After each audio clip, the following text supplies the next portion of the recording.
Pessoal, bom dia. Vou começar aqui pela dúvida do Mário. Por favor, Mário, se você puder falar qual que é a tua dúvida sobre a depressão, não sei se está dando para ouvir direitinho. Oi, Pro, consegue me ouvir? Oiê. Eu tava ligando o áudio, não sei se você chegou a falar alguma coisa.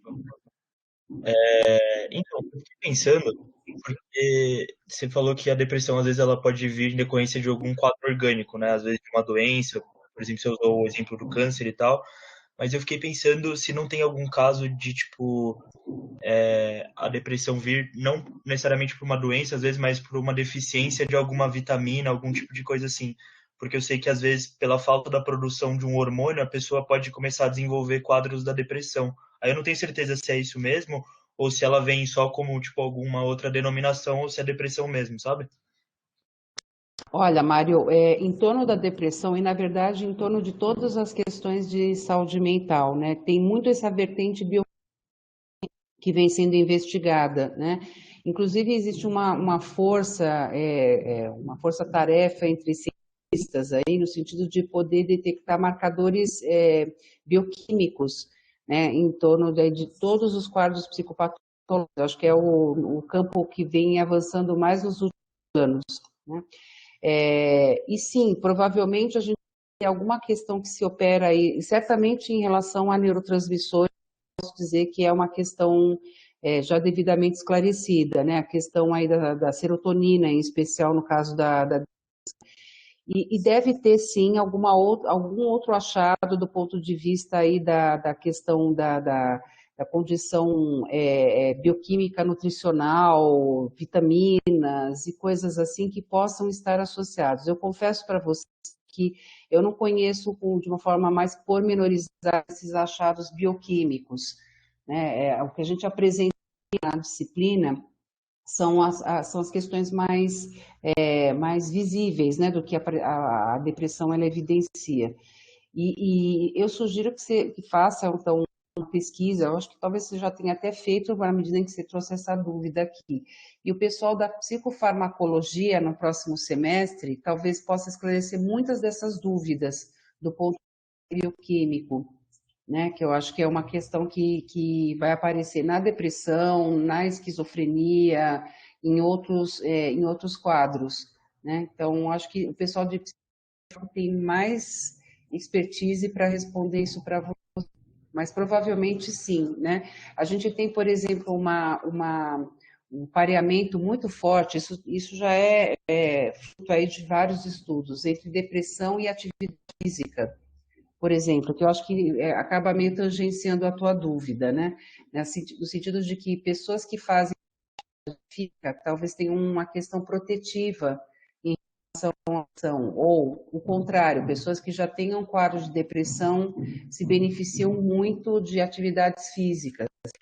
Provavelmente desencadeia aí todo um turbilhão de substâncias que vão sendo flagradas por conta da atividade em especial e que têm um benefício em quadros depressivos, né? Talvez endorfina, né? Oxitocina, a gente vai ter coisas que podem estar muito diretamente ligadas à ação, até questões nutricionais mesmo, vitaminas e por aí vai. A questão aqui da tiroide, né? Isso eu acho que bem lembrado aqui pela Carolina, diagnóstico diferencial. Uma coisa é você ter um hipotiroidismo que leva a sintomas que muito lembram depressão, né, mas que a gente pode corrigir através de uma medicação que seja de reposição de hormônios tiroidianos, né? Então essa pessoa às vezes se beneficia muito mais aí de um Puran, por exemplo, que acho que é o Puran, que o hormônio tiroidiano, do que começar o emprego de um antidepressivo, por exemplo. É o Puran T4. A Paulo está aqui até acrescentando, obrigado, viu, Paulo? Que a gente vai ter isso com pessoas que tenham, às vezes, deficiência de hormônio da e se beneficiam muito, então, dessa medicação especial, né? Então, talvez tenha até um leque maior de remédios que a gente possa empregar aí no caso da tireoide, mas um desses exemplos. Não sei se esclarece a tua dúvida, Mário. Eu não tenho também muitas informações mais pormenorizadas nesse campo bioquímico. Ajudou sim, Pro, obrigado. Nada, imagina. Os psiquiatras, inclusive, às vezes, na medida em que eles têm essa oportunidade, eles pedem, às vezes, um perfil bioquímico, um exame de sangue mesmo, né? Às vezes, antes da adoção de um antidepressivo, né? Ou, pelo menos, eles incluem dentro das perguntas da anamnese que a gente tem, né? Psiquiatra, ele vai perguntar sobre a condição médica dessa pessoa. Você está fazendo algum tratamento? Você tem algum sintoma físico? Sempre na tentativa de elucidar, ter alguma interface com questão bioquímica ou com questões orgânicas mais amplamente. Bom, bem, seguindo aqui com transtornos afetivos, que a gente conclui hoje, a gente vai depois começar um outro grupo diagnóstico, um pouquinho mais amplo, como vocês vão ver daqui a pouco. Então, a gente estava falando aqui da questão, né, do transtorno bipolar. Então, eu falei de depressão, falei de episódios de mania, e aí quando a gente vai ter ambos conjugados, a gente vai ter o chamado transtorno bipolar, que, como eu destaquei para vocês na aula passada, pode ter aí diferentes apresentações, inclusive depois a gente vai ver os tipos de bipolaridade, e isso vai ficar um pouco mais claro. Por enquanto, por aqui, né, só vou aumentar aqui o tamanho do slide, que tem muita informação. Eu só reproduzi aqui uma tabela, né, que é extraída aqui de dois autores que são estudiosos. Por exemplo, é um estudioso aí de longa data de transtorno bipolar, e que eles vão falar das formas de apresentação da mania. Então, a gente vai ter, às vezes, aquele quadro de a primeira coluna que a gente vai ter aqui, que é uma euforia bastante branda, até a ponto de ser confundida com um certo entusiasmo que a pessoa tem além, num certo momento da vida dela. Por isso que a hipomania ela é bem difícil de diagnosticar, né? Porque realmente você pode confundir isso com estar feliz, né? Mas aí a gente vai ter toda uma série de outras coisas que vão acontecer, né? Essa questão da diminuição do sono, uma certa agitação interna que com mais força, pensamentos acelerados. Isso tudo vai compor a chamada hipomania, né? Que é a primeira coluna vertical que a gente tem. Isso pode ficar na hipomania, esse quadro, ele transcorrer dessa maneira, ou ele pode chegar a uma segunda etapa que a gente chama de mania franca, né? Onde a gente já tem alguma coisa que começa a passar força, então a gente vai ter aquela pessoa que às vezes vai ter uma disforia, vai ter essa irritabilidade, inclusive até um certo negativismo, um certo pessimismo em meio à euforia. Isso pode acontecer, os quadros mistos de bipolaridade, né? Parece até uma coisa meio paradoxal. Como é que alguém pode apresentar depressão e mania ao mesmo tempo? A gente pode ter, sim, a conjugação de alguns sintomas de euforia com outros de depressão, né? E a gente vai mostrar um pouquinho desse construto, né, do quadro misto. Acontecer, e aí num quadro de mania a gente também vai ter uma pessoa muito mais hiperativa, muito mais uma pessoa, às vezes, que até tem já uma heteroagressividade mais presente em forma de agressões verbais, agressões físicas. E, por fim, a gente vai ter, num estágio mais avançado, e quadro de mania já com alguma questão mais junto. Então, é aquela pessoa que, além de ser autoconfiante, ela começa a ter ideias de grandeza fora da realidade. Então, eu recebi um tipo de desígnio divino, ou eu sou uma pessoa especialmente, né, com talentos que ninguém tem, né, uma coisa que vai na linha de um delírio de grandeza, né? Isso muitas vezes acompanha até, às vezes, algum processo alucinatório. Então, às vezes ela tem uma percepção de si, né, de que ela tem uma beleza diferente, né? Às vezes ela ouve vozes que vão acreditar, que vão legitimar esses poderes e coisas assim. A pessoa que chega ao estágio 3, ela certamente vai precisar de uma assistência em saúde mental, mas porque ela já está realmente fora daquilo que é o razoável, né? Então, muitas vezes são pessoas que migram para uma necessidade de uma intervenção. Opa, o pessoal está falando aqui que está cortando. Eu vou reiniciar aqui a sala, tá, gente? Só para avisar, para ver se melhora a conexão. Só um instantinho.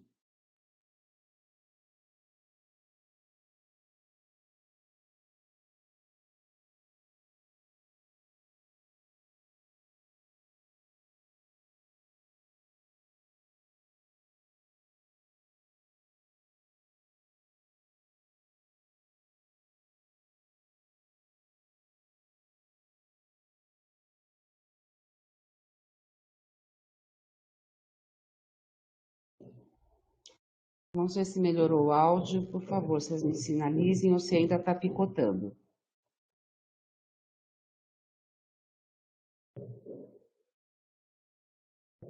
Está melhor? Vamos ver. Só no aguardo aqui do pessoal dar uma retaguarda aqui, dar um feedbackzinho. Melhorou, ok. Então, eu estava falando antes de reconectar a sala exatamente daquele paciente que precisa de um atendimento até mais emergencial, 3, né? Na época em que eu trabalhei em hospital psiquiátrico, né, a maior parte das pessoas que eu atendi eram esquizofrênicos, não eram nem pacientes com síndromes afetivas, mas a gente tinha às vezes um ou outro que aparecia com esse tipo de quadro, né? E eu me lembro de um rapaz em especial, o Jeová, um rapaz bastante jovem, que tinha um quadro de bipolaridade bem severo e que era muito agravado pelo fato de que ele descontinuava a medicação dele. Então, ele parava o estabilizador de humor e ele entrava em mania, né? Era assim, uma coisa meio fatal, né? Ele parava de tomar o carbolítio e aí ele entrava em quadro de euforia, e se a euforia ia não crescendo até que ele entrava no quadro de mania psicótica, né?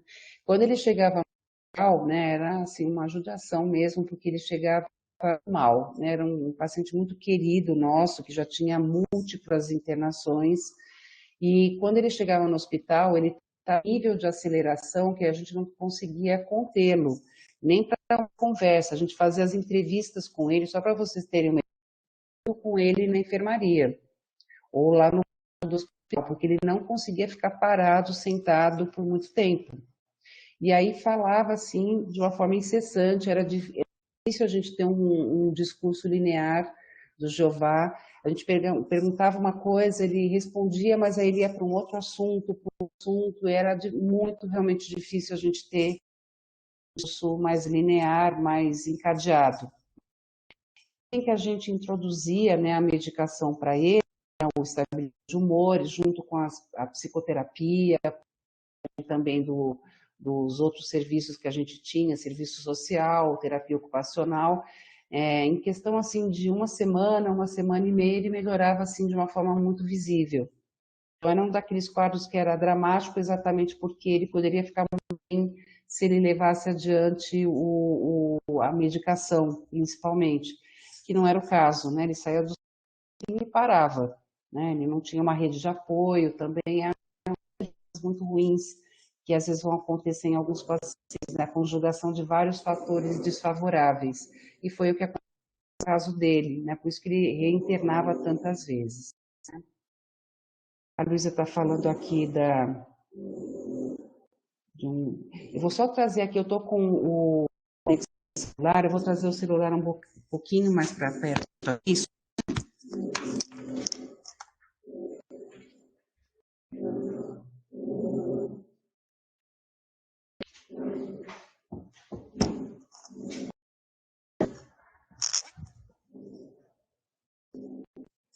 Vejam se melhora, se melhorou um pouquinho. Se não, a gente dá um outro jeito aí. A gente migra para uma sala de Google Meets, Tá melhor? Ok.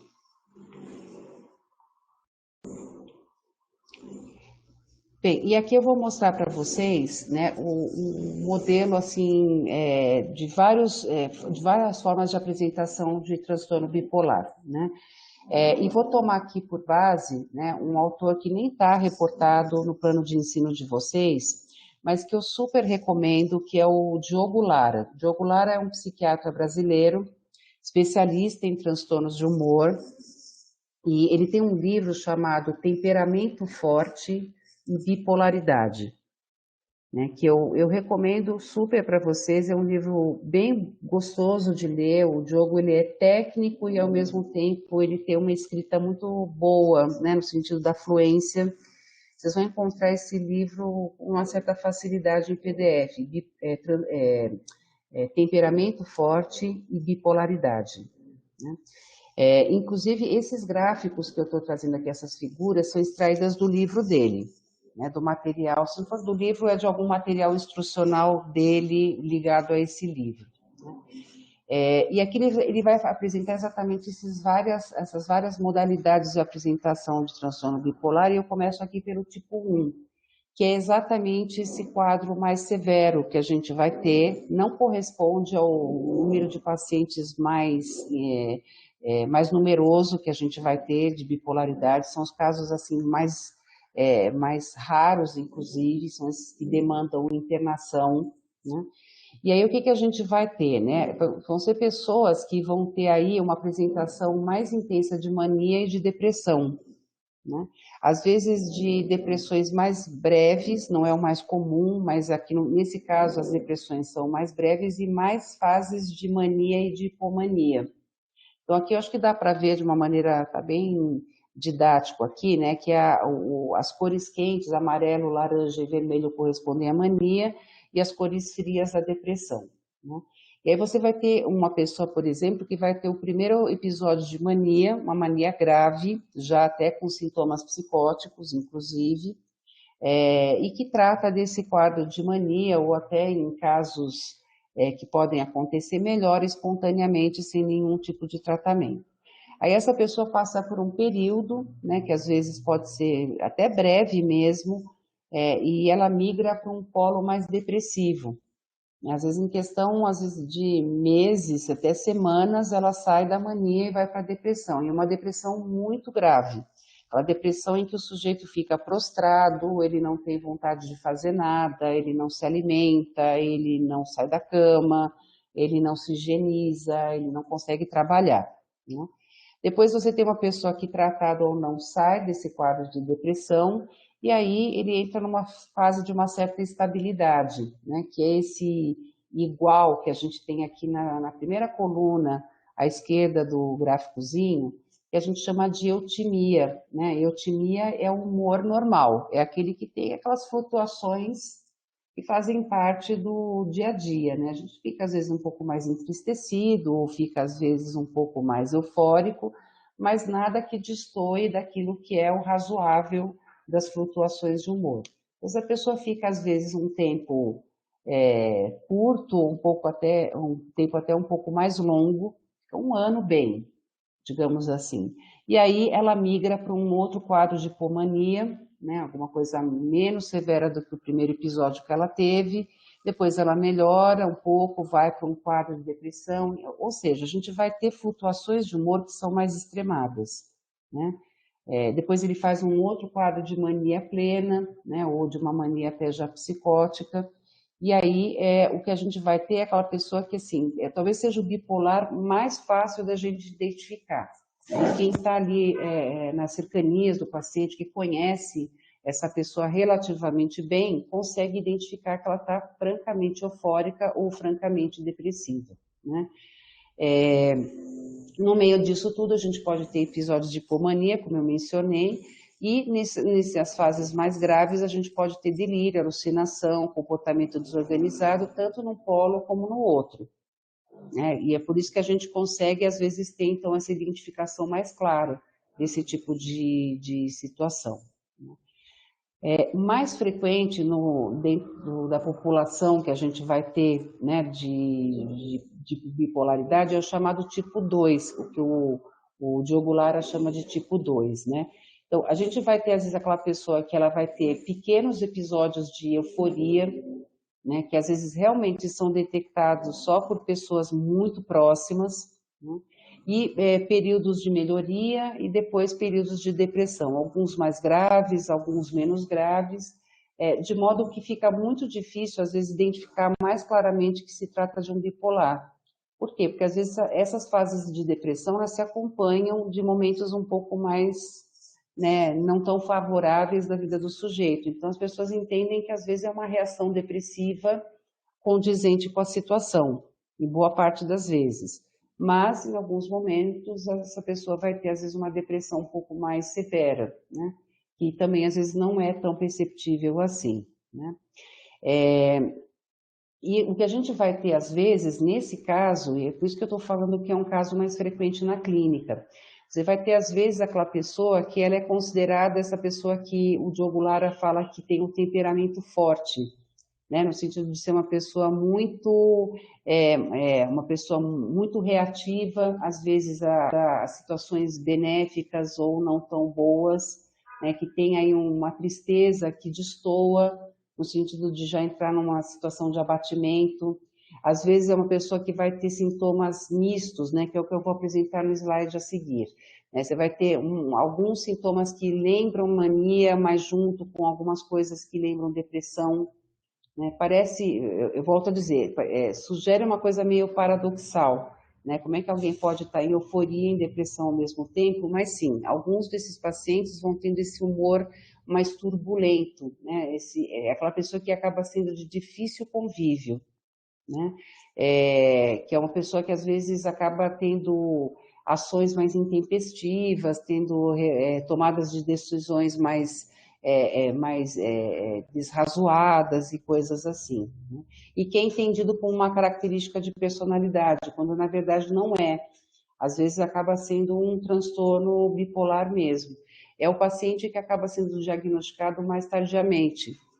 Existem estudos, por exemplo, que mostram que entre os primeiros sinais de bipolaridade e o diagnóstico definitivo mesmo, a gente até, às vezes tem mais ou menos uma média de 6, 7 anos, né, para você ter uma pessoa com esse diagnóstico firmado. Então, vejam que a pessoa fica aí nesse estado de turbulência, muitas vezes, durante 6, 7 anos, fazendo tratamentos equivocados ou nem fazendo tratamento, e ela, na verdade, tem um transtorno bipolar, né?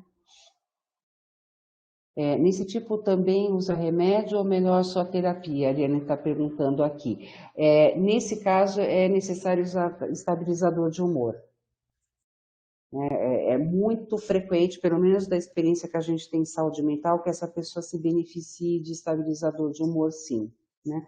E a gente tem um leque de vários estabilizadores de humor, talvez seja um dos campos da farmacologia em saúde mental que a gente tem mais opções, e às vezes a pessoa não acerta na primeira medicação, nem na segunda, e na terceira ela encontra aí um remédio que seja realmente mais benéfico para ela.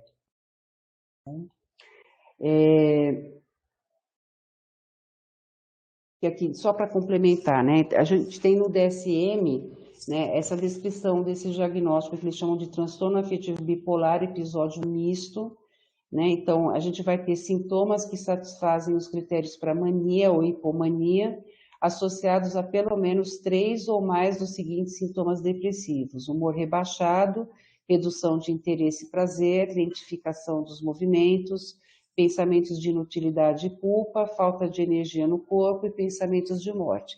Então, a pessoa, às vezes, ela refere na prática, né, uma espécie de inquietação, pensamento acelerado, mas o teor dos pensamentos, às vezes, é um teor mais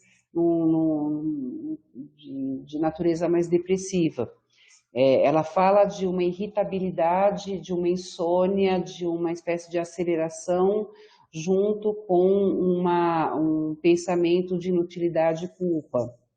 Então, é por isso que eles chamam isso de transtorno misto, né, que vai acontecer muito dentro tipo 2, que a gente acabou de descrever, né?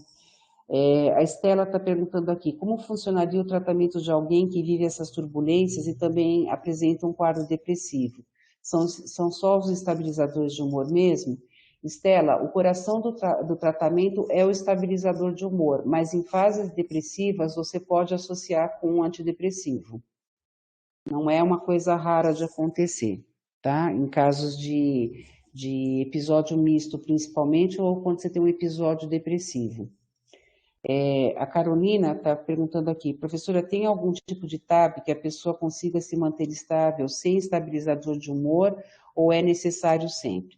Dentro da terapêutica tradicional, sempre você vai ter que ter um estabilizador de humor. O que existem são pessoas que às vezes adotam tratamentos outros, ditos alternativos, né, onde a pessoa vai utilizar sei lá, né, medicina ortomolecular, né, vai mexer muito na questão da dieta, o que existe aí uma literatura dentro desse campo que fala, né, que é o cuidar da alimentação, né, de uma forma mais rigorosa, né, da tomada de alguns remédios, da adoção de algumas substâncias, possa abrandar muito dessa instabilidade de humor, né? Então, existem outras alternativas, né, fora da medicina mais tradicional.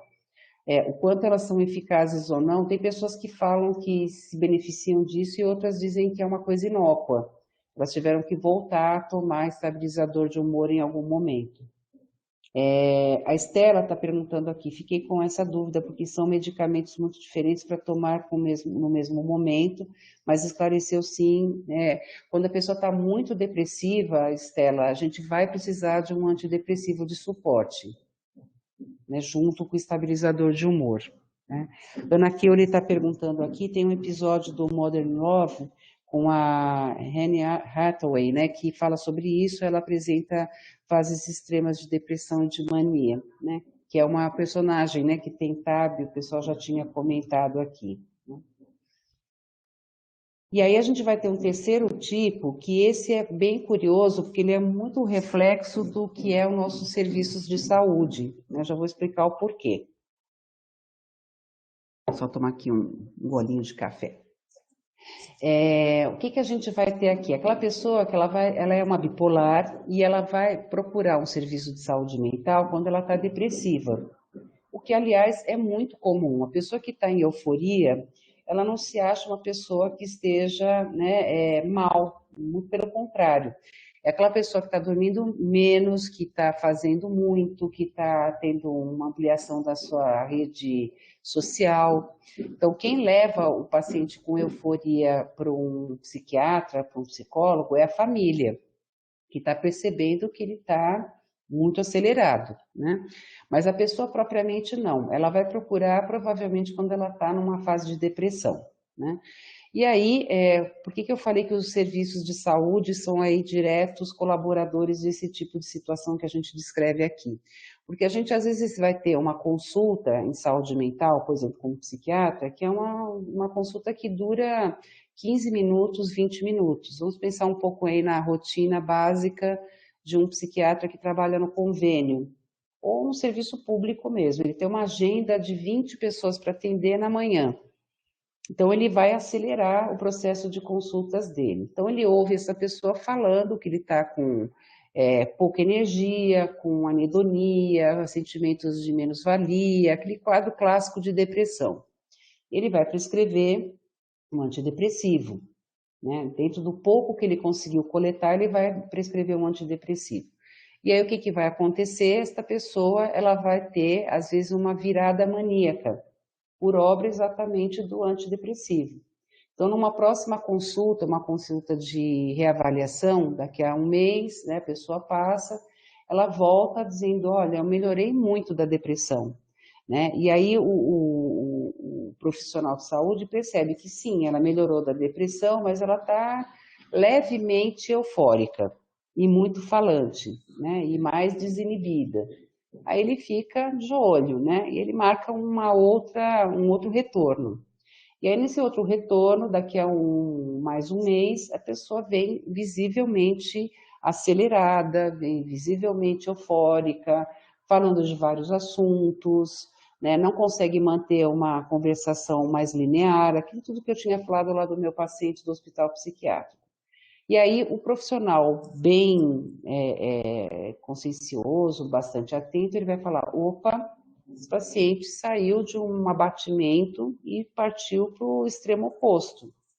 Né? Ele está aí irreverente demais, mudou a forma de se trajar, a maneira de falar. Talvez a gente tenha um quadro de bipolaridade aqui e não só de depressão. Né? E aí, quando a gente vai ter a retirada desse antidepressivo e a entrada do estabilizador de humor, e um real benefício desse paciente é que a gente conclui que, de fato, aquela pessoa que parecia só depressiva, na verdade, ela era bipolar. Né? Uma outra situação que eu conto também da minha vivência pessoal, paciente que chegou para mim com um diagnóstico de depressão, e aí eu acho que o terapeuta, ele é assim um observador privilegiado para a gente observar a médio e longo prazo essas diferenças de humor.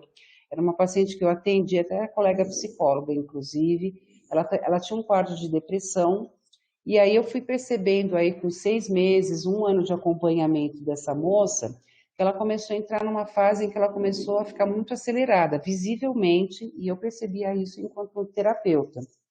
Até que em um certo momento, né, eu problematizei com ela, falei assim, fulana, você percebe que você está mais acelerada, né, que você está, parece que você está mais elétrica, né, que você está mais falante, e foi uma pessoa que foi trazendo uma série de elementos que me fez pensar num episódio de hipomania. Pensado isso, e até a própria paciente concordou, eu fiz contato com o psiquiatra dela, compartilhando essa minha impressão. Olha, parece que ela está um pouco mais eufórica, além do normal, do que seria esperado. Né? Ele fez uma revisão, né, fez uma reavaliação da paciente, e de fato era uma pessoa que tinha vários indícios de estar num quadro de euforia. E aí ele pensou, olha, realmente, então talvez seja um quadro de bipolaridade e todo o tratamento dela foi, então, repensado, né, pensando, né, aí na questão da medicamentosa em especial. Né? Então aqui a gente vai ter esse tipo de situação que às vezes vai ser, como eu falei, fruto muito do que é o nosso serviço de saúde mental, né, com esses diagnósticos muitas vezes muito apressados, que a gente vai ter, né? E nem é culpa do profissional, é culpa de todo o contexto no qual ele tem de trabalho, né? Com esse monte de pessoas para atender, às vezes, num espaço de tempo pequeno. Né? A pessoa que está em euforia, o Paulo está perguntando aqui, não percebe que está mal, muito provavelmente por causa de um fator social chamado crunch culture, né? Que é essa questão mesmo dessa prática cultural em que a paixão do funcionário pelo seu trabalho deve se sobrepor ao seu cansaço, estresse e saúde mental.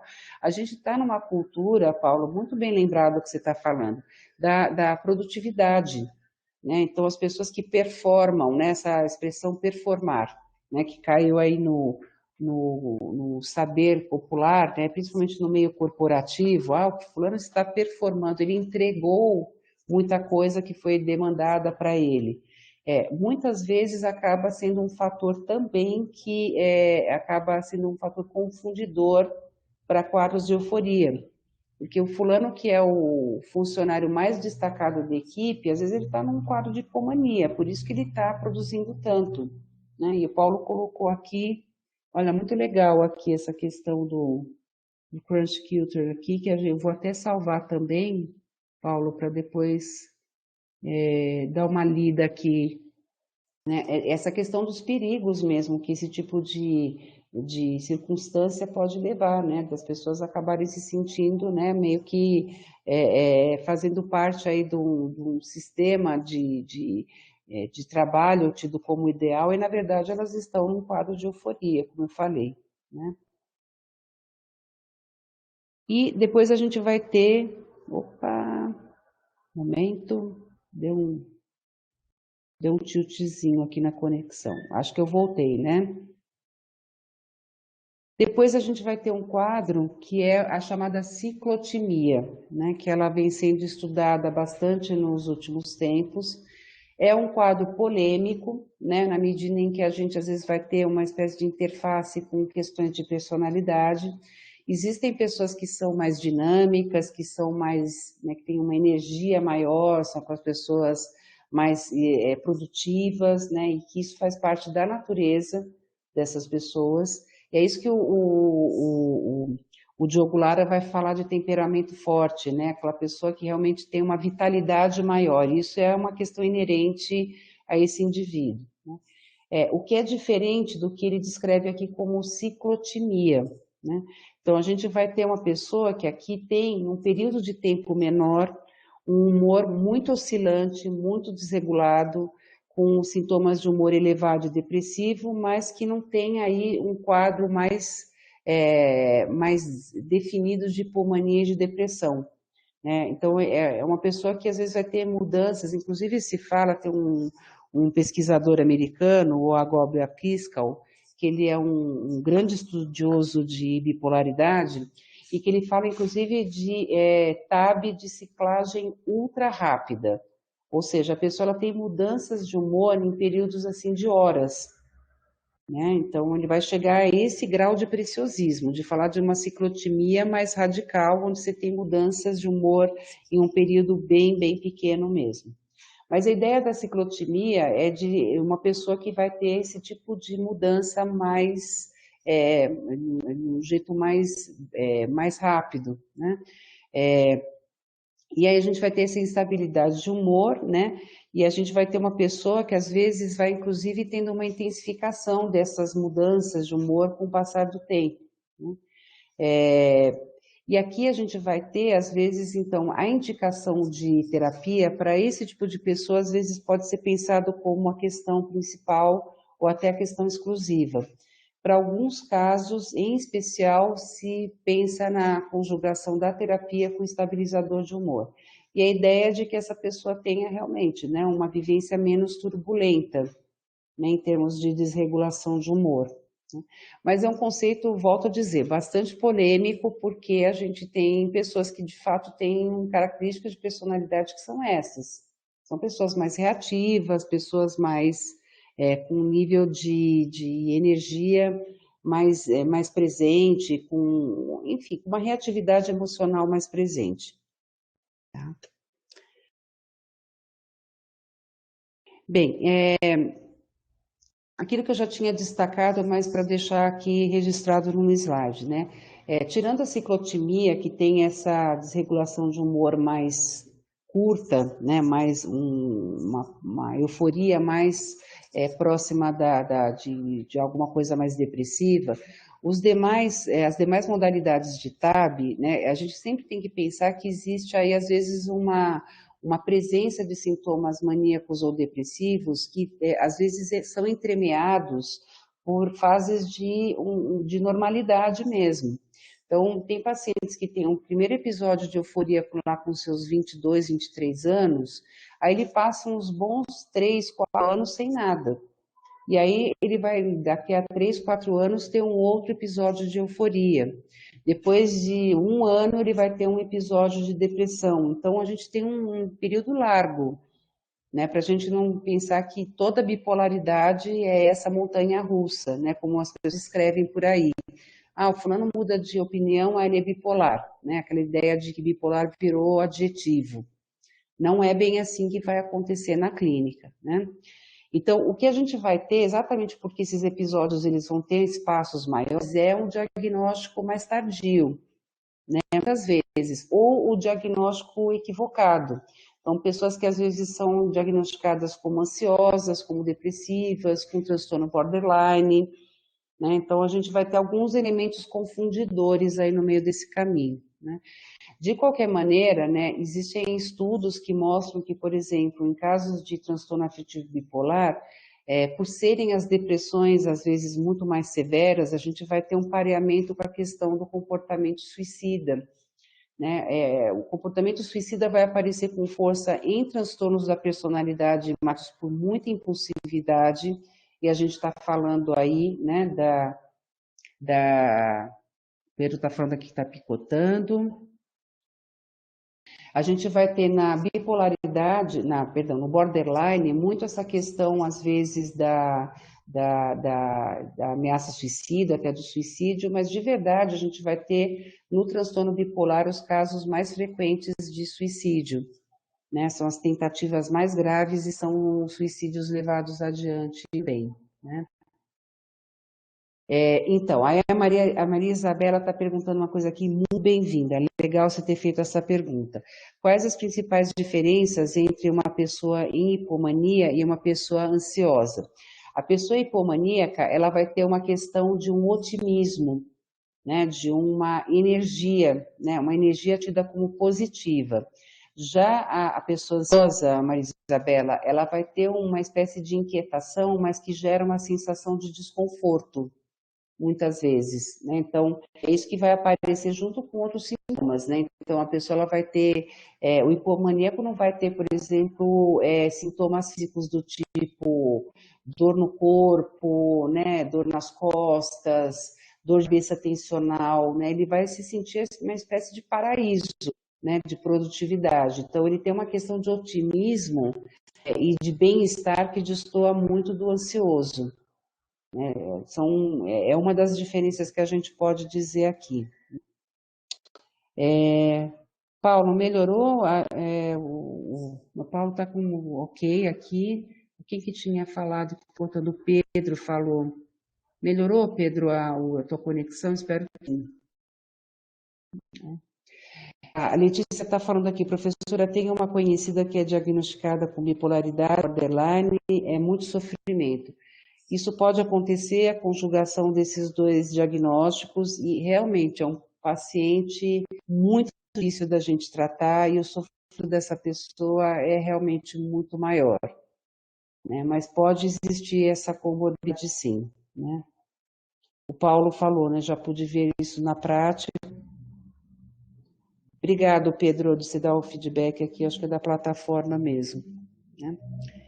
São casos muito trabalhosos, tem profissionais de saúde, inclusive, assim, só confessando aqui para vocês que eu conheço colega que não atende bipolar, borderline, de jeito nenhum. Se puder, às vezes, encaminhar para um colega, porque são pacientes que demandam uma atenção maior, com pessoas que às vezes vêm com são mais disruptivos, né, nos comportamentos que eles apresentam.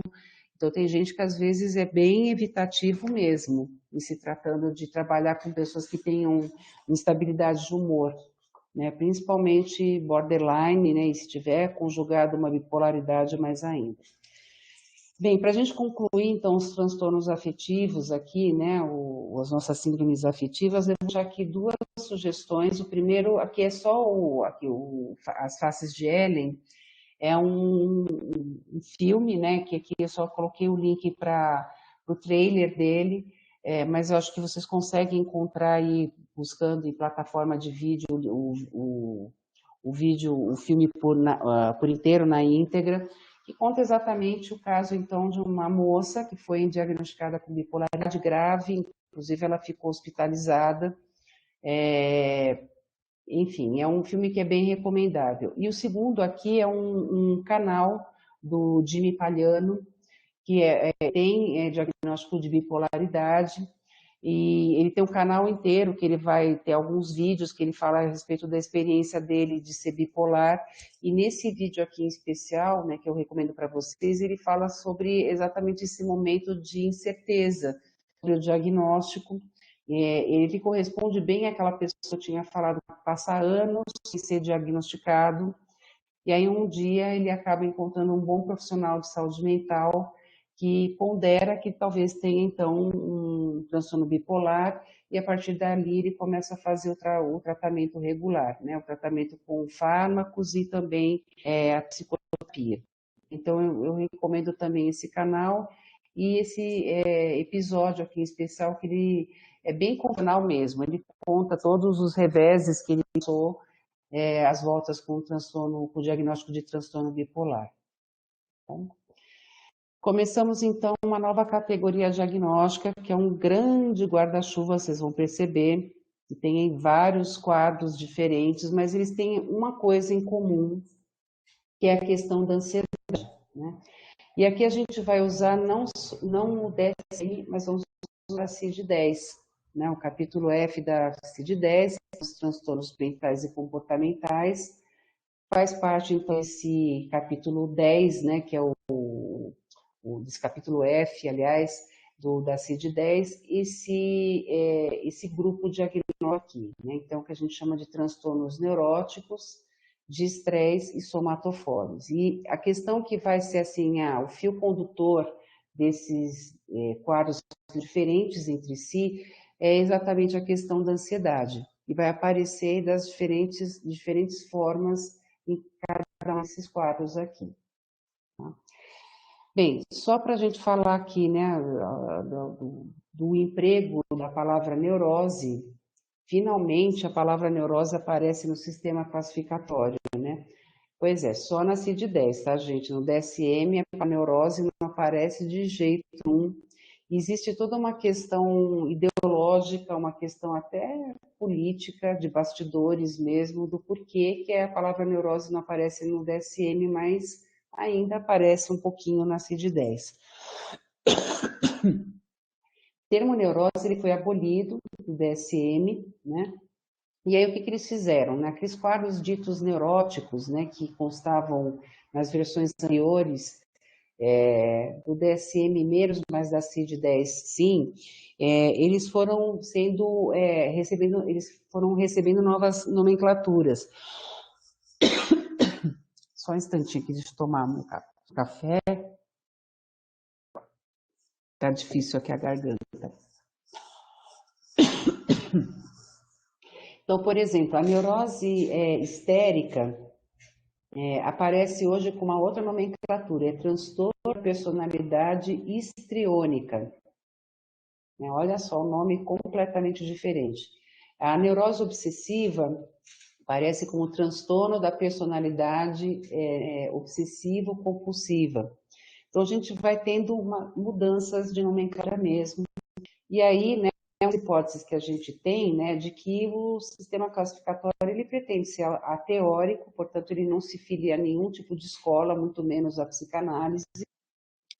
E aí tem uma menção aqui de dois autores psicanalistas, né, que eles dizem assim, há uma pretensão de expurgar o pensamento psicanalítico da questão psicopatológica, e é em torno do apagamento da neurose e psicose que se dá a tentativa de abandono da psicanálise. E por isso que a gente vai ter, então, esse nome neurose progressivamente sumindo dentro desse cenário de teórico. E aí a gente vai falar, então, né, daquilo que a gente tem nesse guarda-chuva da CID-10, né, dos transtornos neuróticos de estresse estomatoformes. Vamos falar de cada um desses quadros aqui, que tem a questão da ansiedade, então, sendo o fio condutor, como eu comentei. A gente vai começar falando de transtornos fóbico-ansiosos, que antes, né, era chamado de neurose fóbica, agora tem essa nomenclatura. Depois a gente tem uma segunda categoria, que é os outros transtornos ansiosos, e entra aqui nesse grupo os transtornos de pânico e o transtorno de ansiedade generalizada, ou TAG, como a gente tem aí na nomenclatura, né, no jargão atual. Depois, transtorno obsessivo-compulsivo, ou no jargão TOC, aparece aqui. Reações ao estresse grave e transtornos de adaptação. Depois, transtornos dissociativos e de conversão, e, por fim, os transtornos somatoformes. Eu acho que é um dos grupos mais híbridos que a gente vai ter no CID-10, esse grupo aqui dos transtornos neuróticos somatoformes. É um guarda-chuva que cabe muita coisa, né, dentro dele, embaixo dele. São quadros bastante distintos, né, como vocês vão perceber. E a gente começa a falar dos transtornos fóbico-ansiosos, que tem essa nomenclatura. Então, a gente começa falando aqui de uma definição, né, do que são os quadros fóbicos, mais genericamente, né? Então, a questão mais central que a gente vai ter são quadros caracterizados por ansiedade e medos intensos e irracionais por situações, objetos ou animais que objetivamente não oferecem ao indivíduo perigo real e proporcional à intensidade de tal medo. Aqui a gente já começa a problematizar uma série de coisas, né? Ter medo de sair de casa, né, no ambiente da Covid. É fobia ou é um comportamento adaptativo? Ter medo de sofrer uma situação de violência numa comunidade ou numa cidade ou numa circunstância onde a questão da violência faz parte da rotina das pessoas, né? Ter medo de um cachorro que você não conhece, que está atravessando ali, cruzando a tua calçada, né? Você está vendo lá o cachorro sendo levado para passear e você tem medo, você tem uma apreensão a ponto de, às vezes, atravessar a rua, porque o cachorro é muito corpulento, né? Ou ele parece especialmente ameaçador, né? A gente pode intitular essas coisas de fobia ou não, né? Não, decisivamente não. A gente vai ter um contexto que justifica você ter uma reação de medo. O que entra em cena aqui como um elemento diferenciador é quando você já conhece aquele cachorro, ou você está numa situação de segurança que não há uma violência iminente, quando você conhece as pessoas com quem você vai conversar e você vai tendo reações irracionais. Aquilo que você mesmo reconhece que é além daquilo que deveria acontecer. É isso que vai definir muito a questão do medo, a irracionalidade. Então, inclusive o próprio indivíduo ele percebe isso. Se a gente perguntar para alguém que tenha uma fobia, ele é o primeiro a dizer: eu sei que é uma situação absurda, né? Mas eu não consigo controlar. Né? E questão que realmente parte do próprio indivíduo esse tipo de percepção, de avaliação, né? São medos, né, acompanhados de intensa ansiedade, e é muito frequente também os chamados sintomas autonômicos do sistema nervoso autônomo, ou seja, reações físicas mesmo, fisiológicas, que vão acompanhar essas fobias. Então, a gente está falando de palpação, falta de ar, sudorese fria, né, nas mãos, tremor, né? Às vezes, sintomas que dizem respeito ao funcionamento do corpo, como se fosse uma reação exacerbada de medo diante de uma certa situação, né? Às vezes, uma sensação de que vai perder o controle, vai desmaiar, isso também pode acontecer em casos mais extremos. Continuando aqui, mas é uma discussão para todos sempre, né? O quanto a gente tem, às vezes, alguns medos que são muito condizentes com certas situações, né? Uma coisa que acontece muito no quadro ansioso é a chamada ansiedade antecipatória. O sujeito ele começa a criar todo um aparato mental em torno da ideia de que eu preciso evitar aquilo que me gera medo.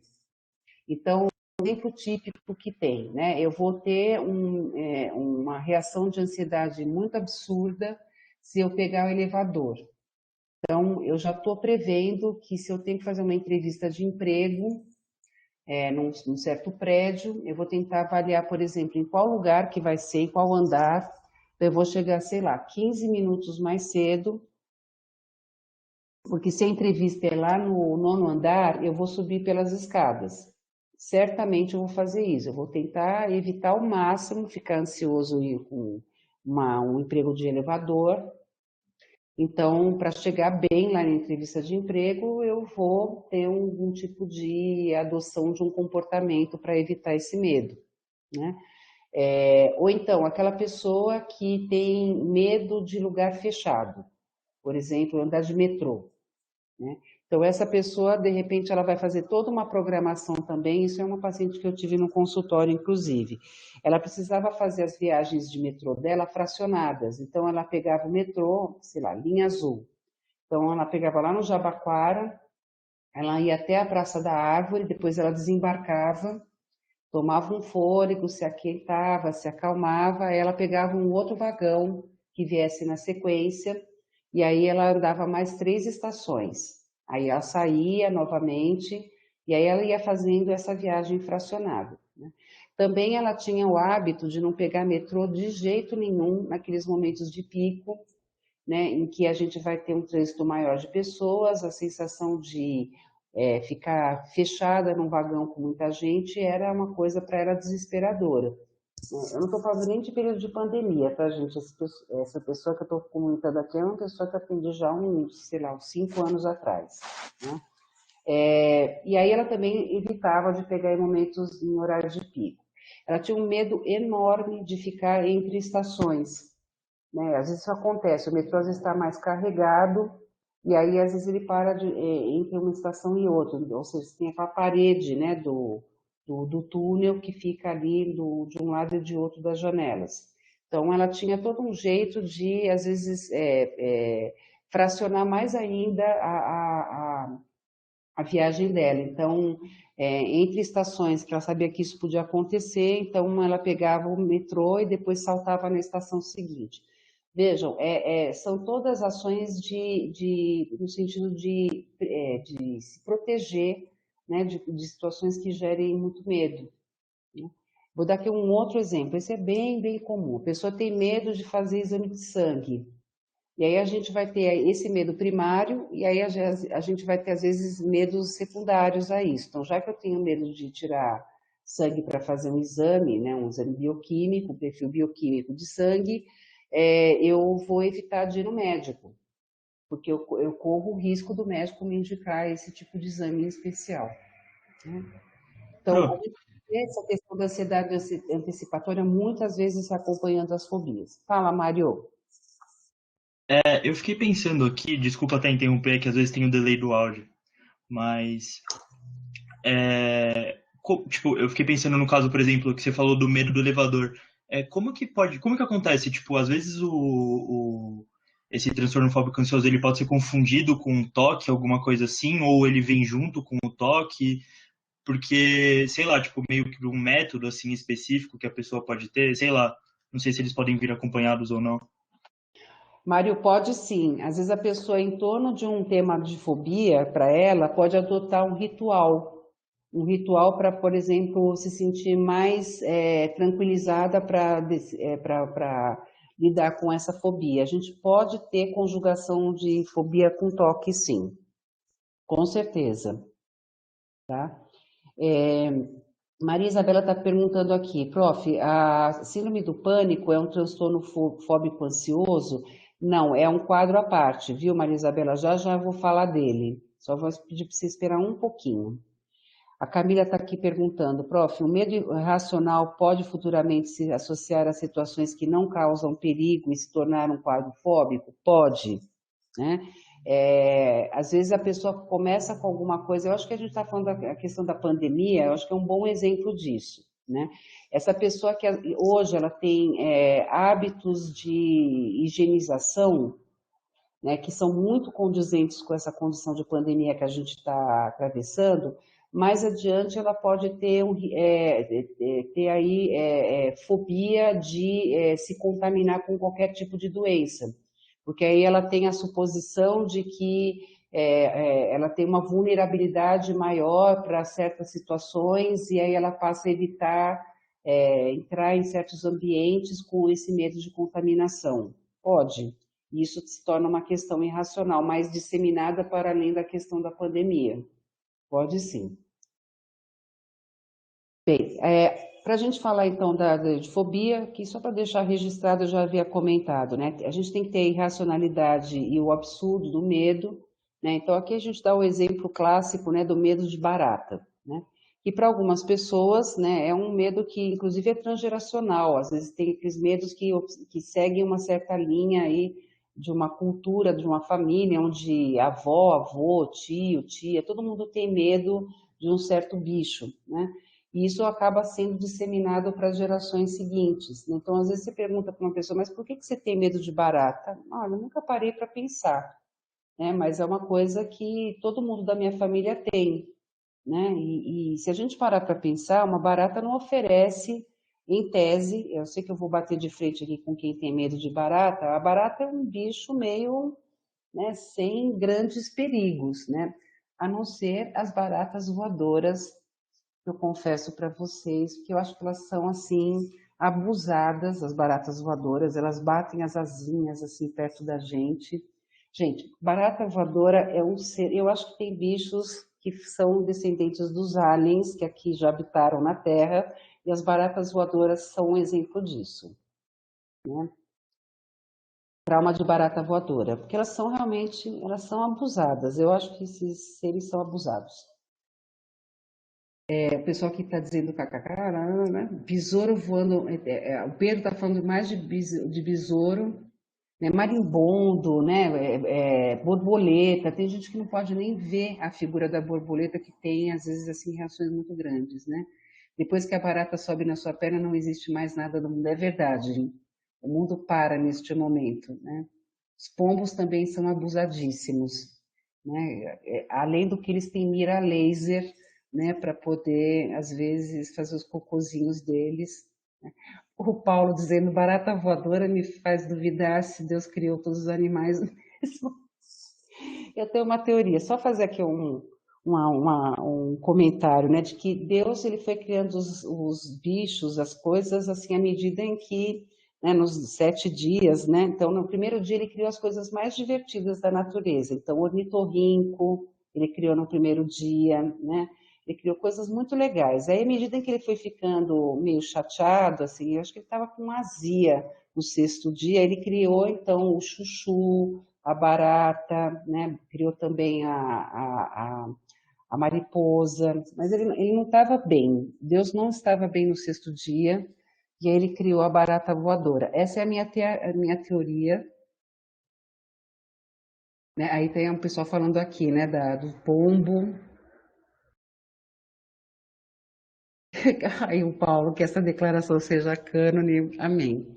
A gente precisa fazer um exame psíquico de Deus, gente. Eu, às vezes, faço esse tipo de reflexão. Eu acho que Deus estava, no 6º dia, ele estava meio depressivo para ter criado o chuchu, por exemplo. Chega, deixa eu voltar aqui. E aí a gente vai ter isso, essa questão da irracionalidade e de uma impotência. Isso é uma coisa que vai aparecer com força em se tratando aí das fobias, né? A pessoa não se sente forte o suficiente para lidar com esse tipo de situação. Diferente de alguém que, por exemplo, sei lá, a pessoa ela tem medo de viajar de avião, porque ela nunca voou de avião, ela vai entrar, vai ouvir o barulho lá das turbinas, vai ficar meio intimidado, mas ele chega, em algum momento, ele chega numa zona de conforto dentro do avião. A pessoa que tem fobia de viagem aérea, por exemplo, ela vai ter um medo que não importa o quanto se deem de argumentos para ela, ela sempre vai ficar muito tensa na hora dela usar esse tipo de transporte. Né? Bem, aí a gente vai ter os tipos de medo e de fobia, né, desse medo irracional. O primeiro deles é a agorafobia. Né? A agorafobia, né, diz respeito aí a 2 tipos de situação diferentes, né, que são chamados de agorafobia.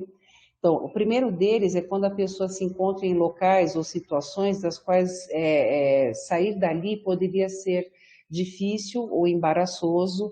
E aí eu dou alguns exemplos: sair do avião durante alguma viagem, escapar de um congestionamento, do elevador ou do metrô, sair de uma multidão em um show. Isso é considerado um quadro de agorafobia, mas a gente tem uma segunda situação possível, né? Em situações nas quais um auxílio imediato pode ser difícil caso a pessoa venha passar mal, e aí então uma pessoa, por exemplo, em meio a uma viagem que teme passar mal e não ter um hospital por perto. Então, eu tive, por exemplo, uma cliente há muito tempo atrás, que ela, quando ia fazer viagens de carro, e a família dela morava aqui no interior de São Paulo, então isso era relativamente frequente. Ela fazia uma espécie de levantamento dos lugares que tinham pronto-socorro nas cidades pelas quais a estrada ia atravessando, né? Então, ela tinha transtorno de pânico, inclusive, ela temia muito ter crises de pânico durante a viagem, então ela fazia uma espécie de roteiro. Então, na cidade X tem pronto-socorro, na cidade mais adiante tem hospital. E era uma coisa que ela não compartilhava com ninguém, né? Esse medo de que ela passasse mal e ela não pudesse ter essa assistência imediata, né? O que aconteceu, inclusive, em alguns momentos da vida dela, né? Que ela estava mais distante de algum serviço de saúde. O serviço de saúde dela tinha um efeito muito tranquilizador, quando ela tinha crise de pânico. Então, por isso que ela precisava fazer esse roteiro, né, que ela fazia de uma forma antecipada, né?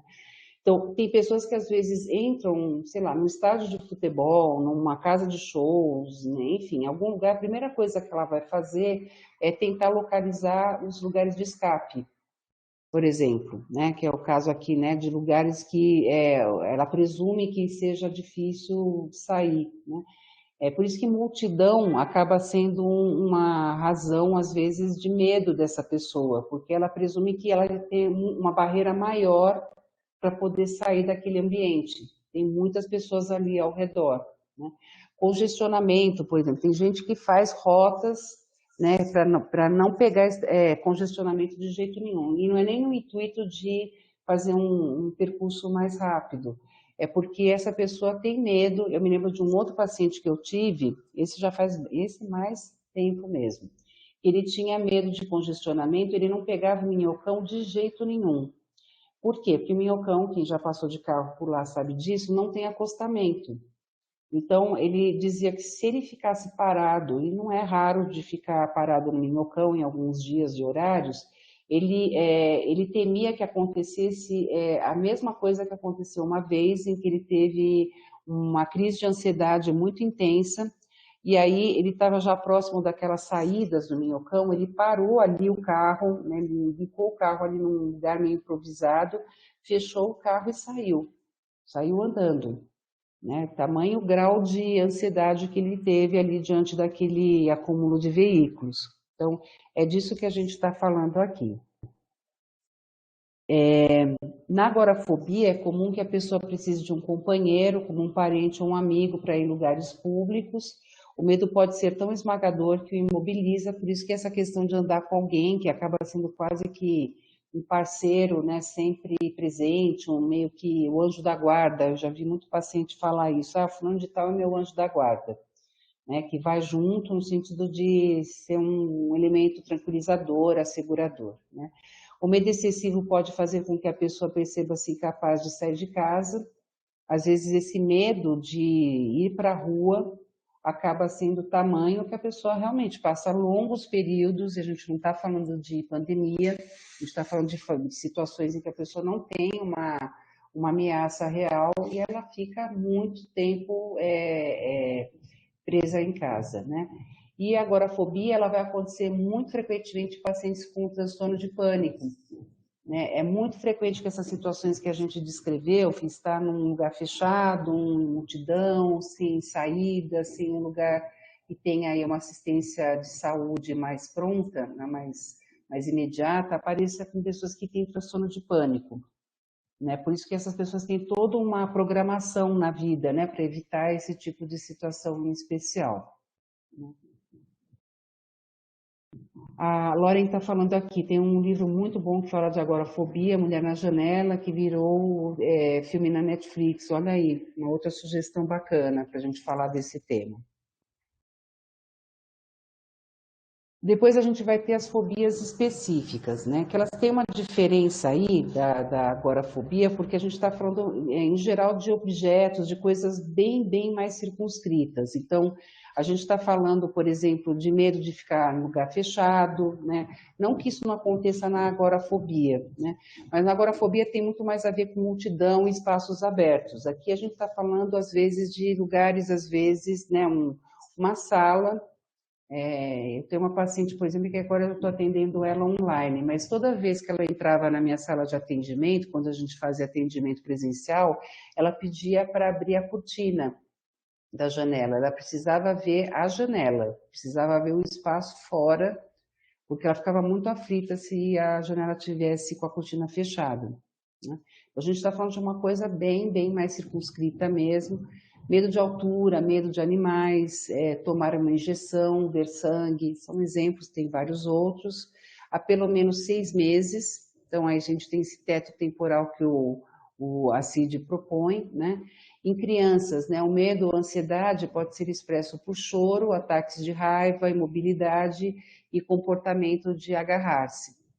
A gente tem até, às vezes, aquela criança que não compartilha o medo que ela tem, e às vezes você não consegue entender o porquê de um certo comportamento, né? Então, ela, sei lá, ela acaba alegando uma doença, né? Eu tô com febre, tô passando mal um dia que talvez ela tenha uma atividade na escola que vai, onde ela vai se deparar com algo que seja penoso para ela. Então, a gente vai ter, às vezes, essa questão dos comportamentos evitativos também, novamente aqui, né? Objeto ou situação fóbica quase invariavelmente provoca uma reação imediata de medo ou de ansiedade, né? Tanto quanto a gente tem falado aí na agorafobia também, é que isso vai acontecer, né? E às vezes, então, muitos indivíduos vão ter medo, né, um medo irracional de mais de uma categoria, um estímulo fóbico. Então, aquele exemplo que eu dei para vocês, né? Então, a pessoa tem medo de fazer exame de sangue, tem medo de ver sangue, ou medo de ver agulha, por exemplo, né, ali da seringa, e aí ela vai evitar, então, ir no médico. Vocês já podem imaginar que é bem complicado. Essa pessoa, às vezes, realmente ela tem um medo muito extremado de fazer qualquer tipo de exame, de sangue em especial, e aí ela evita de se cuidar, né? E aí o grau de medo, ansiedade de estresse pode variar, desde a ansiedade antecipatória, que já é desconfortável, até um ataque de pânico completo. Que a gente pode ter, às vezes, muitas pessoas que saem, assim, de uma reunião de trabalho, a pessoa larga tudo e vai embora, né? A pessoa, às vezes, sai de um show, está lá com os amigos assistindo um show qualquer, a pessoa desaparece, né? Porque ela de repente tem um medo específico, né, de alguma coisa que pode ser a tal da agorafobia mesmo, ou pode ser algum medo, né, mais circunscrito, sei lá, medo de pessoas que se trajem de uma determinada maneira. Isso pode acontecer, né? E aí a gente vai falar da fobia social. A fobia social, acho que ela merece uma especial consideração aqui, porque a gente está falando de uma fobia que vem se apresentando com força, do ponto de vista aí da prevalência na população, né? Não que a fobia social não existisse antes, a gente sempre teve, né, pessoas com esse tipo de medo mais irracional, mas hoje em dia a gente está numa cultura de muita exposição, né, em que as pessoas elas precisam não só performar nos seus trabalhos, mas performar na vida. E vocês têm pessoas que, às vezes, até por timidez, por um temperamento mais tímido, mais introvertido, e isso está muito pareado com a fobia social, tem muito medo de se expor, né, em diferentes situações, né? E aqui no caso, né, o medo e a ansiedade acentuados, né, e também tem que ter um teto mínimo aí de 6 meses, tem muito a ver com uma ou mais situações sociais em que o indivíduo ele é exposto a uma possível avaliação por outras pessoas. E a gente vai ter as mais diferentes situações aqui, né? Desde interações sociais, manter uma conversa, encontrar pessoas que não são familiares. Eu tenho uma paciente que essa eu continuo atendendo ainda, que ela diz assim, que mais de 3 pessoas para ela é multidão, né? Então, se ela tiver num ambiente qualquer, inclusive com pessoas conhecidas mesmo, né? Não precisa ser pessoas inéditas na vida dela. Se forem pessoas inéditas, mais ainda esse sentimento ele vai aparecer ali. Se for mais de 3 pessoas, para ela é multidão. E isso deflagra toda uma série de sintomas aí de desconforto, mesmo de fobia. Ser observado, né, comendo ou bebendo, então a pessoa vai num restaurante, numa lanchonete, num barzinho, ele se sente altamente incomodado de repente, estar sendo avaliado, né, na maneira como ele, sei lá, como ele bebe, né, uma cerveja, ou como ele come, as pessoas estão olhando, estão achando coisas muito negativas a respeito do que eu estou fazendo aqui, né? Aquela pessoa que anda na rua, às vezes toda encurvada, olhando para baixo, porque ela tem medo que as pessoas que cruzam com ela estão avaliando, né, algum tipo de característica física, alguma coisa assim. E situações de desempenho diante de outros. Então, a gente tem o clássico aí, momento corporativo, em que alguém vai ter que participar de uma reunião e aí ela vai ter que falar sei lá, de algum material que ela preparou para compartilhar com os colegas. E ela tem aí um sintoma de desconforto físico absurdo, né? Às vezes os seminários, né? Quem às vezes passa aí pelos seminários acadêmicos, às vezes que falam, olha, eu preferia não falar, né? Eu costumo respeitar muito os alunos nesse sentido, porque às vezes tem pessoas que não gostam de falar mesmo, que às vezes produzem mais por escrito do que às vezes em apresentações orais, né? Mas a gente às vezes é obrigado a passar por esse tipo de situação, sim, né? Uhum. Deixa eu ver aqui. A Bia está perguntando aqui, medo de escuro é um tipo de fobia específica? Sim. O Mário está aqui perguntando, comentando, se não me engano, tem um programa que passava um tempo no Discovery, que era eles colocavam a pessoa meio que presa para enfrentar a fobia dela. Essa é uma das formas de abordagem da fobia, que é a exposição ao estímulo aversivo, né? É uma das modalidades de tratamento e que a gente tem, né, para algumas pessoas acaba sendo eficaz, para outras talvez nem tanto, né? O Mário está aqui perguntando, será que o isolamento social pode gatilhar esse tipo de fobia? Sim, é o que a gente tem visto aí em alguns estudos preliminares, Mário, a respeito da saúde mental na Covid. A gente tem algumas coisas que estão despontando com força, quadros de ansiedade, de depressão, abuso de substância, especialmente de álcool, está aparecendo bastante aí no transcurso da pandemia, e também essa questão da fobia, né, de um desconforto físico muito grande que aparece junto com a questão do isolamento social, né? A Beatriz está aqui perguntando, né, ia perguntar isso também, em relação a crianças que não têm contato social com outras crianças. Pois é, essa é uma questão que a gente vai saber daqui a algum tempo, né? Eu tenho pacientes que têm filhos, e filhos pequenos, e que estão se perguntando exatamente isso. Estou lembrando de 2 pacientes em especial que têm filhos que, assim, um nasceu no período da pandemia, então ele não sabe o que é ter uma vida social minimamente, porque ele ficou mais restrito ao convívio com os pais, no máximo com os avós, que às vezes vão visitar, né? E uma outra paciente que tem um filhinho um pouco maior, com 5 aninhos, que ele já teve convívio com outras pessoas, mas nesse último ano e meio ele ficou restrito à casa. Então, acho que são 2 exemplos de crianças que a gente só vai saber qual vai ser a resultante disso na hora que essa pandemia terminar e que eles voltarem ao convívio social, né? O que isso pode deflagrar ou não, né, em termos de reação emocional nessas crianças, né? Acho que até se pensarmos em alguns adultos, aqui o Mário tá complementando, que realmente não saem de casa nem para ir ao mercado e tal, que é o que a gente vai ter, pessoas que estão tendo um isolamento mais extremado mesmo, né, por um sentimento de zelo, né, de cuidado consigo, e a pessoa às vezes realmente não tem nenhuma experiência de sair de casa, já há um tempo mais considerável, né? Eu acho que o fato da gente estar numa pandemia é uma variável muito grande aqui, em se tratando de fobia social, né? Porque aqui a gente não está falando, né? O nosso fóbico social é alguém que não tem um impedimento de sair de casa, mas ele tem uma predileção de não ter interação com outras pessoas. O que a gente vai ter, né, no caso por exemplo, de crianças, né, não é que essa criança tenha um estranhamento frente a adultos e adultos estranhos em particular. Aqui a gente está falando de uma criança que tem um desconforto com outras crianças conhecidas, por exemplo, colegas de escola, né, e que prefere, às vezes, realmente ficar numa condição de isolamento, né? E aí falando, às vezes, né, do indivíduo mais adulto, mas a criança também eu acho que entra aqui, né? Ele teme agir de forma a demonstrar sintomas de ansiedade que serão avaliados negativamente.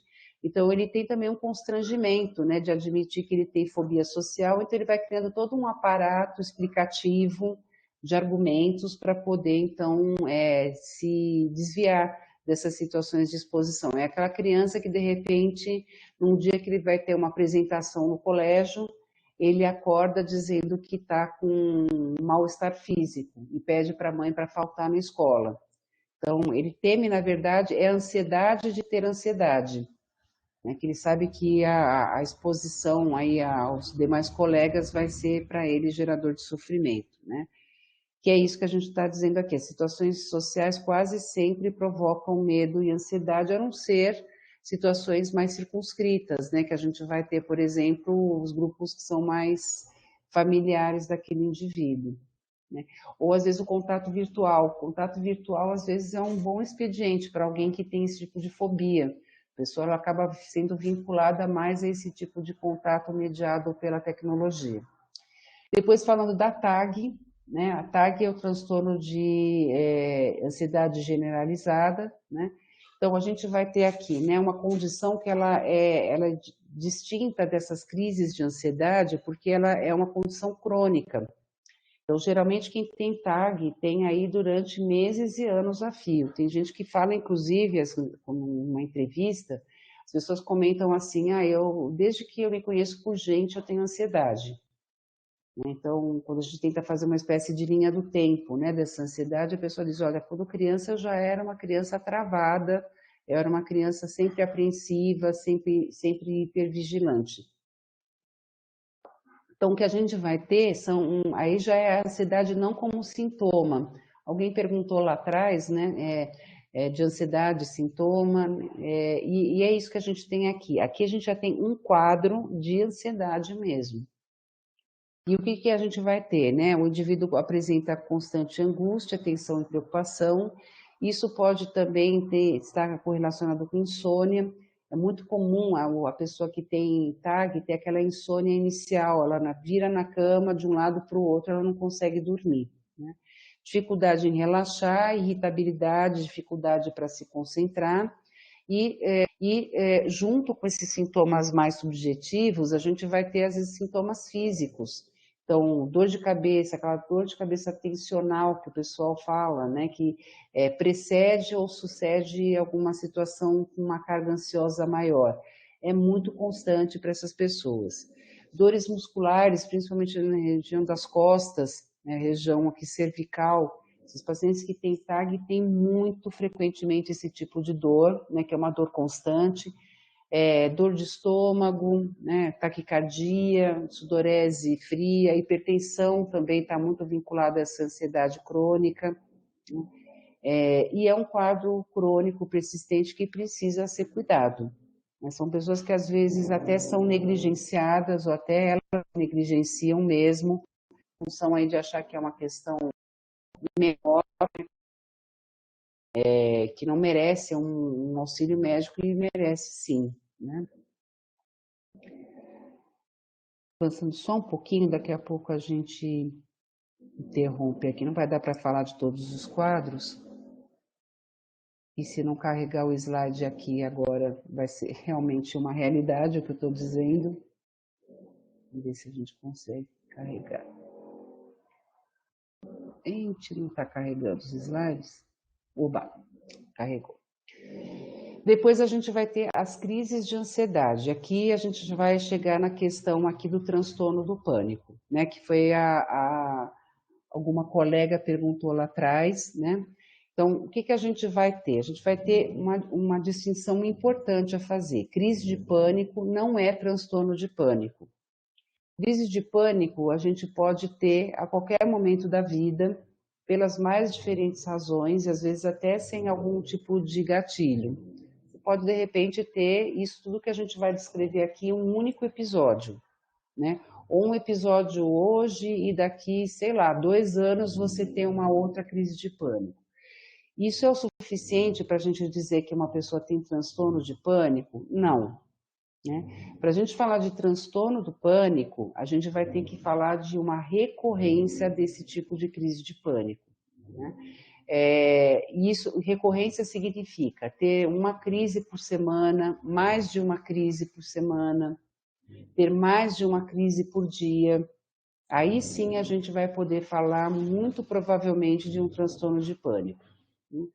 Então, como é que a gente define a crise de pânico, né? Então, a crise de pânico, ela diz respeito a episódios recorrentes de ansiedade intensa que ocorrem abruptamente, inclusive no meio do sono. Tem pessoas que acordam à noite com crise de pânico, né? Então, ela acorda com uma série de sensações muito ruins, né? Que às vezes não tem, então, um disparador consciente. Por isso que existe, então, um modelo explicativo que ele é multifatorial. A gente vai ter uma questão que, às vezes, até uma alteração bioquímica mesmo, que vai acontecer em pessoas que têm pânico. Essa é a razão pela qual essas pessoas respondem muito bem à medicação, né, junto com a psicoterapia, né? Então, você tem às vezes uma pessoa que do nada começa a sentir tudo isso que a gente descreve aqui abaixo, né? Sintomas físicos, tipo taquicardia, suor frio, tremores, sensação de asfixia, náuseas, formigamentos, tontura, né? Uma sensação às vezes, né, de que parece que a pessoa perdeu equilíbrio, né? Às vezes problemas de não conseguir enxergar direito as coisas, ela fica com a visão mais turva. E junto com esses sintomas físicos, a gente vai ter os sintomas subjetivos. Então, e a gente tem duas coisas que aparecem com frequência em crise de pânico: despersonalização, sensação de perda de controle do corpo, estranhamento consigo mesmo, e desrealização, né? A sensação de que o ambiente parece diferente, que parece estranho, medo de morrer ou enlouquecer. Isso aparece com muita frequência em crises de pânico. E aí, conforme eu tinha comentado, né? Se isso acontece de forma recorrente, aí a gente vai cogitar o diagnóstico de transtorno de pânico, que aí merece um tratamento realmente mais pormenorizado, porque ele pode ser muito incapacitante. Já tive pacientes com transtorno de pânico que não saíam mais de casa. Eu já tive pessoas com transtorno de pânico que tinham uma vida toda editada, né? Então, elas iam para um determinado lugar, mas para outros não. Por quê? Porque elas fizeram uma espécie de correlação daquele lugar com uma certa crise de pânico que a pessoa teve. Então, de verdade, às vezes a gente vai ter quadros que são muito incapacitantes, muito sofridos para quem tem esse tipo de transtorno. Boa pergunta aqui da Maria Isabela. A crise de ansiedade é igual de pânico? Não, Maria Isabela. A de pânico vai ter esses sentimentos de despersonalização e de desrealização. Essa sensação de morte iminente aparece no pânico, mas não aparece na crise de ansiedade. É um diagnóstico diferencial, tá bom? E a Bia está perguntando aqui, professora, o uso de cocaína em pessoas depressivas pode levar à crise de pânico? Sim, a rigor qualquer tipo de substância, até de medicamento mesmo, né? Às vezes alguns antidepressivos podem levar a crises de ansiedade e crises de pânico também, né? Então já tive gente tomando, por exemplo, estou lembrando de uma paciente especial, que ela estava tomando. Ai, céus, eu vou esquecer qual era o antidepressivo dela. Nas primeiras tomadas que ela teve do antidepressivo, ela teve crise de pânico. E aí ela teve que fazer toda uma correção da dose do antidepressivo para não fazer esses sintomas ansiosos, que às vezes alguns deles podem levar a crise de pânico mesmo, né? A cocaína, como é um psicoestimulante, pode levar também a quadros de pânico. Já ouvi pessoas que tiveram um emprego de maconha, que é uma droga depressora do sistema nervoso central, que tiveram crise de pânico com o emprego de maconha. Então, realmente assim, um algoritmo difícil da gente prever, né, o que vai acontecer, né? Às vezes, realmente, é um fármaco de uso corriqueiro, às vezes é uma substância recreativa, às vezes até estimulante usado na balada pode gerar crise de pânico, né? Eu tenho notícias assim, são casos esporádicos, mas podem acontecer, né? Faz aqui, não sei se vai comentar. Alguém apareceu aqui no microfone, não sei se alguém ia comentar alguma Fui eu, coisa, eu não cheguei a professora. ver. Fala, Wagner. Eu tô com uma dúvida que eu tava no começo, eu acabei esquecendo e lembrei agora. Não pode parecer boa, mas assim, antidepressivo, eu achava que você só usava para depressão, mas eu vi que também pode usar para, como a gente falou de TAB, né? O antidepressivo em si, tipo, quando a pessoa usa, necessariamente ela tem uma coisa de depressão? Ou ele pode ser usado para outras coisas também, em outros Para quadros? várias coisas. O Wagner, é super bom você ter perguntado isso, porque o antidepressivo ele tem um emprego tão estendido, para vocês terem uma noção, você pode usar antidepressivo para transtorno de pânico, vocês podem usar, às vezes, antidepressivo para toque, transtorno obsessivo compulsivo, pode usar para quadros de dor crônica, fibromialgia, o pessoal usa antidepressivo. Tem uma categoria de antidepressivos que são os tricíclicos, que são a primeira geração de antidepressivos, né, que é o tofranil, anafranil. Se usa amplamente uma subdose desses remédios, não é a dose depressiva, mas se usa uma dose menor como medicamento para tirar dor. Ele age como um analgésico para dor crônica. Então, ao invés daquela pessoa com fibromialgia usar um monte de analgésico, inclusive ficar até viciada em analgésico, o médico ele tira todos esses remédios e introduz um tricíclico, e é muito eficaz. Né? Então, a gente tem um emprego amplo do antidepressivo para uma série de situações. Tá? Só esclarecendo, então, a tua dúvida. Em psicofármaco, vocês vão ver isso bem mais pormenorizado do que eu estou falando aqui. Né? Até está perguntando aqui, professora disse que a crise pode ser disparada abruptamente e sem um motivo específico, mas ela pode ocorrer sempre por uma situação específica? Pode. Também tem isso. A pessoa, às vezes, ela vai ter uma crise de pânico quando ela vai fazer viagem, ou quando ela sai de perto de uma zona de conforto para ela. Pode sim, Thaís. Tá? E aí a gente fala, e a gente vai terminar falando, deixa eu ver como é que está de horário aqui. A gente vai falar do TOC, transtorno obsessivo compulsivo, que vem sendo muito falado aí nos últimos tempos, né? Então, o que a gente tem como definidor do transtorno obsessivo compulsivo? A gente tem duas coisas conjugadas. A gente vai ter, primeiro, uma coisa que acontece no plano mais ideativo das ideias, né, que são as ideias, fantasias e imagens obsessivas, que se conjugam com atos, rituais ou comportamentos compulsivos. Então, aí a coisa sai da ideia e ela começa a ser vivenciada junto com um comportamento. Vou dar um exemplo básico aqui, né? Eu acho que eu posso estar sendo contaminado com germes, bactérias, né? Enfim, com elemento nocivo e eu posso ficar doente. Então, para eu evitar isso, eu vou lavar as mãos muitas e muitas vezes por dia. Né? Então, vejam como a gente vai ter a conjugação das duas coisas. Uma ideia, que ela é uma ideia que o sujeito não consegue escapar dela, né? Por isso que a gente fala que é uma ideia intrusiva, ela fica se impondo, né, à consciência do indivíduo, que gera uma reação, um comportamento no sentido de abrandar essa ideia inicial. Então, os rituais de limpeza, né, eles são muito voltados para tentar amenizar esses sintomas de contaminação. Um outro exemplo, né, a pessoa tem uma ideia de que sua casa possa estar vulnerável e ela tem a ideia de que a porta possa estar aberta. Aí ela vai ter, seguidas vezes, ações de verificar se a porta está trancada. Né? Se a porta está trancada, a janela está trancada, os vitrôs da casa estão trancados, e ela faz isso sucessivas vezes, às vezes mais de uma vez. Né? Ah, não, eu acho que eu deixei o vitrô um pouco entreaberto. Aí ela vai lá novamente fazer esse tipo de verificação. Ah, mas eu acho que a chave ela ficou virada para a lateral, pode ser que dê para a pessoa colocar, né, algum apetrecho do lado de fora e forçar a entrada. Aí ela vai novamente olhar ali se a porta está trancada de verdade. Né?